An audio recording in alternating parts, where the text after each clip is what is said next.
इन दिनों दोस्तों सिनेमा घरों में बहुत सी ऐसी पुरानी फिल्में हैं जो री रिलीज हो रही है। इनमें तुम्बाड़, गैंग्स ऑफ वासेपुर और रहना है तेरे दिल में जैसी फिल्में हैं। लेकिन 23 सितंबर को तुम्बाड़ के साथ साथ और एक फिल्म रिलीज हुई थी जिसको किसी ने नोटिस नहीं किया, जो अपने दौर की जबरदस्त फिल्म है। ये फिल्म है 2003 में रिलीज होने वाली तुझे मेरी कसम। और आज हम इसी फिल्म से जुड़े कुछ अनसुने किस्से आपको बताएंगे, फैक्ट्स आपको बताएंगे, उसके साथ साथ इसकी स्टोरी पर भी एक नजर डालेंगे। इससे पहले दोस्तों अगर से आपने हमारे इस छोटे से चैनल को सब्सक्राइब नहीं किया तो सब्सक्राइब कर लीजिए, क्योंकि ऐसे नए नए वीडियो टॉपिक्स के साथ साथ बॉलीवुड हॉलीवुड से जुड़ी हर एक जानकारी हम आपके लिए लाते रहते हैं। उसका नोटिफिकेशन आपको अपने मोबाइल पे मिल जाना चाहिए। तो शुरू करते हैं दोस्तों आज का टॉपिक। हेलो एंड वेलकम दोस्तों, मैं हूं हितेश और आप सबको राम राम। स्वागत है आपका हमारे यूट्यूब चैनल HBR वर्ल्ड में। तुझे मेरी कसम ये फिल्म 2003 में आई comedy and love story film है। इस मूवी में दोस्तों फ्रेंडशिप के साथ साथ लव स्टोरी का जबरदस्त कॉम्बिनेशन बताया गया है। और इस फिल्म में रितेश देशमुख और जेनेलिया डिसूजा जैसे कलाकार नजर आए थे। इसका निर्देशन के विजय भास्कर ने किया था और इसको प्रोड्यूस रामोजी राव ने किया था, जो साउथ इंडस्ट्री के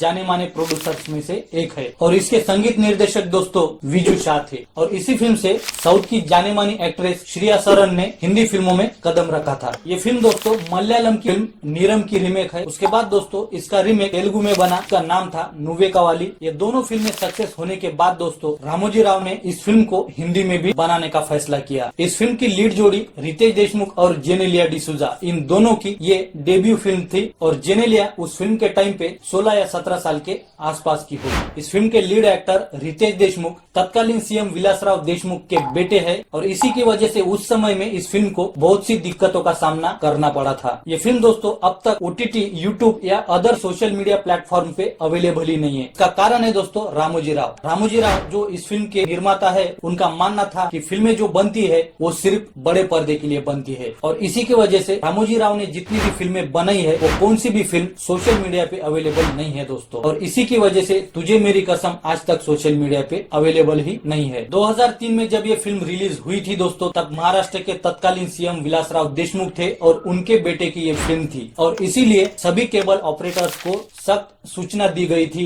कि ये जो फिल्म है वो केबल ऑपरेटर ना बताए। और इसी की वजह से ये फिल्म पायरेसी के चक्कर से मुक्त हो गई। और तब से ये जो फिल्म है वो सिर्फ बड़े पर्दे पर ही देखने को मिलती है। और इसी की वजह से महाराष्ट्र के तत्कालीन सीएम विलासराव देशमुख को इस्तीफा देने की नौबत तक आ गई थी। सबसे मजेदार बात बता दे दोस्तों कि रितेश देशमुख और जेनेलिया डिसूजा की ये पहली फिल्म थी और रितेश देशमुख को जेनेलिया इसी फिल्म से भाग गई थी। दर्शकों को इनकी जोड़ी जो है वो बेहद पसंद आई थी और बहुत से दर्शकों ने उस टाइम पे कहा था कि इन दोनों को शादी कर लेनी चाहिए। और हुआ भी यही दोस्तों। रितेश देशमुख तब से जेनेलिया के पीछे पड़ गए और आखिरकार शादी करके ही माने। इसी के साथ साथ दोस्तों इस फिल्म के स्टोरी पर भी एक नजर डाल ही लेते हैं।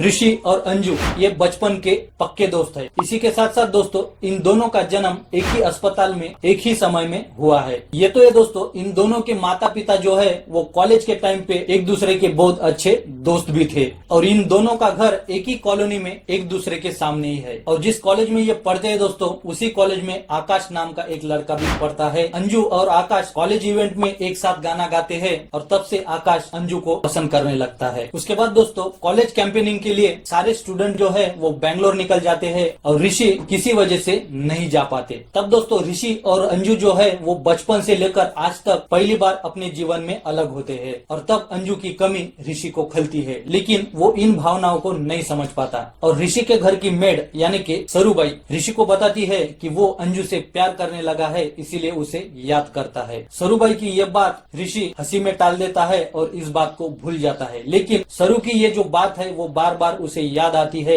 और उसे अंजू के प्यार का एहसास होता है। लेकिन वो डरता है कि इतने अच्छे दोस्त रहने के बाद अगर से अंजू से वो प्यार का इजहार करेगा तो उनकी दोस्ती टूट जाएगी। इसकी वजह से वो अंजू से अपने प्यार का इजहार नहीं करता। पल पल सोच में आना ना, हलचल दिल में मचाना ना, मुझे मेरी कसम।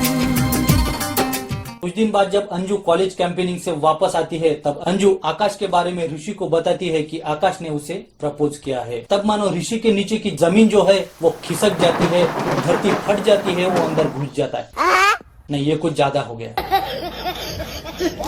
ऋषि अंजू को बताता है कि अगर से आकाश के लिए अंजू के दिल में जगह है तो उसे हाँ बोल देना चाहिए और अंजू इसके लिए तैयार हो जाती है। बाद में अंजू जो है वो हर एक फैसला ऋषि से पूछकर ही लेती है। कुछ दिन बाद जब अंजू आकाश को हाँ कह देती है तो इन दोनों की दोस्ती में थोड़ी दरार पड़ने लगती है, क्योंकि आकाश को इन दोनों की दोस्ती रास नहीं आती। बार बार आकाश और अंजू मिलने की कोशिश करते हैं तो ऋषि वहाँ पे टपक जाता है और आकाश को ये बात अच्छी नहीं लगती। वो बार बार उसे टोकने लगता है कि वो हमसे दूर रहे, हमें अकेला छोड़ दे। और ये बात दोस्तों अंजू को अच्छी नहीं लगती। अंजू आकाश को सख्त चेतावनी देती है कि वो दोनों अच्छे दोस्त है और ऐसी गलती दोबारा नहीं होनी चाहिए। बाद में आकाश जो है वो अपने दादी को अंजू के बारे में बताता है और उसकी दादी आकाश का रिश्ता लेकर अंजू के घर चली जाती है। आकाश के दादी का रोल निभाया दोस्तों सुषमा शेख ने। फिर दोस्तों दोनों की शादी तय हो जाती है और सगाई करने का फैसला होता है। उससे पहले यह तय होता है कि अंजू जो है वो आकाश के साथ शादी के बाद आकाश के माता पिता के पास यूएस चली जाएगी और इस बात के लिए सभी राजी भी हो जाती है।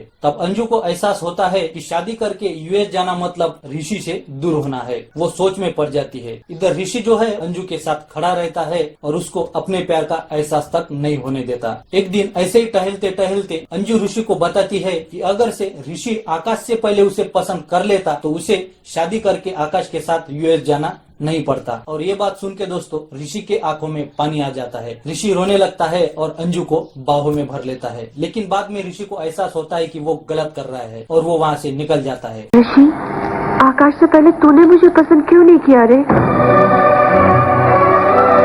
ऐसा होता तो मुझे कहीं नहीं जाना पड़ता ना, मैं यही रहती। ये बात तेरे दिमाग में क्यों नहीं आई, इडियट? क्यों, मैं तुझे अच्छी नहीं लगती?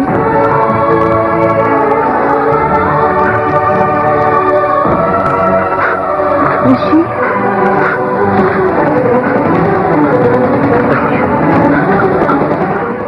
अंजू को एहसास होता है कि ऋषि के मन में उसके लिए प्यार है। और ये जो सीन है दोस्तों वो पूरे मूवी का मास्टरपीस सीन है, जबरदस्त सीन है। इसी सीन के लिए थिएटर्स में इतनी तालियां, इतनी सीटी बजी थी दोस्तों कि पूरा सिनेमा हॉल जो है वो गूंज उठा था। 2003 में जब ये फिल्म रिलीज हुई थी दोस्तों तब ये फिल्म मैंने वनी के श्याम टॉकीज में देखी थी, जो अब सुजाता थिएटर में अपग्रेड हो गया है। हमारे फ्रेंड सर्कल के सारे दोस्त जो है दोस्तों वो इस मूवी को एक ही दिन में 4-4 बार देखा करते थे। उसके बाद अंजू जो है वो ऋषि के कमरे में पहुंच जाती है। उसे ऋषि का ड्रॉवर याद आता है। अंजू जाके चेक करती है तो अंजू के लिए ऋषि ने जो लिखा था वो ग्रीटिंग नजर आता है। ऋषि जब कमरे में आता है तो अंजू कमरे का दरवाजा लगा देती है और ऋषि को बताती है कि उसने ऐसी चीटिंग क्यों की। मुझे तू चाहिए, कोई कुछ भी कहे मुझे कोई परवाह नहीं, मुझे तू चाहिए, तू चाहिए, सिर्फ तू चाहिए, सिर्फ तू, सिर्फ तू। उसके बाद ऋषि जो है वो अंजू से थोड़ा दूर रहने लगता है और अंजू के शादी के समय फुटबॉल मैच के लिए बाहर जाने की प्लानिंग करता है। घर के सारे लोग यानी कि ऋषि के माता पिता और अंजू के माता पिता ऋषि को समझाते हैं कि घर में शादी है, वो फुटबॉल मैच को कैंसिल कर दे। लेकिन ऋषि सबको कड़वी कड़वी बातें बोल के वहाँ से निकल जाता है। बाद में ऋषि को स्टेशन छोड़ने अंजू जाती है और उसके साथ साथ दोस्तों बहुत रोमांटिक सॉन्ग शुरू हो जाता है।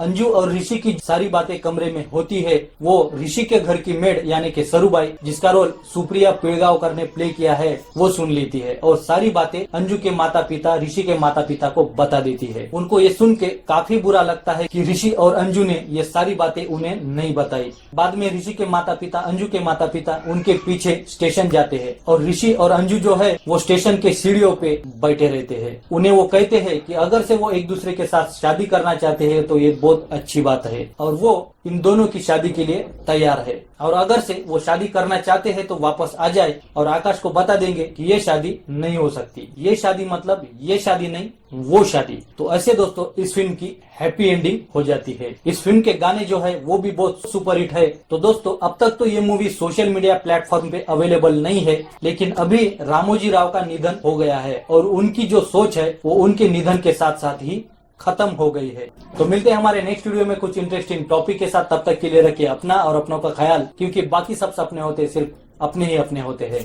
जय हिंद दोस्तों।